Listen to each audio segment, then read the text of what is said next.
લે તમે બે શું આખો દાડી પડ્યા રહો છો? તમારે બેન કોઈ કોમ ધંધો છે કે નહીં? હું તમને એક કોમ હલાવી, તમે કોમે હાડો, તમને ખાવાનું મળશે. એવું એમ શેઠ, હાલો તાણ હાલ જ અમે તમારા અંગત કોમે આવેલા આવ્યો ઉભો થાય. હાડો હવે હેઠ એડ્યા માર ચીડે. તમારે બેન આરી ફળી વળવાની છે. મારું શેઠ તો કોમ થઈ જાય હો હવે, એટલે જલ્દી જલ્દી કોમે લાગે.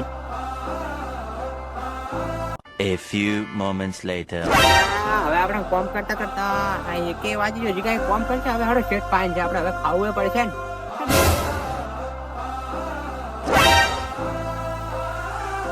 શેઠ 1 વાગી હવે કોઈ ખાવાનું હોય તો હાલો હડો તાર. આઈ એટલે તમે તમારા માટે મેં ખાવાનું તૈયાર જ રાખ્યું તું. લો અરે ફળ ખાઈ જાજો. મારું લાવો તાન શેઠ, હવે અમે જા હો. શેઠે તો ખાવાનું તો હાલ દીધું, હવે હડો જ હોય બેસીને આપણે મસ્ત ખાઈ લો. ખાવાનું છોડીને મસ્ત ખાઈ લો. ફળ કહેતા હતા શેઠ, હડો જુઓ. આ શું આલ્યું શેઠે? આવું આપણને તો ફળ કહેતા. આ શું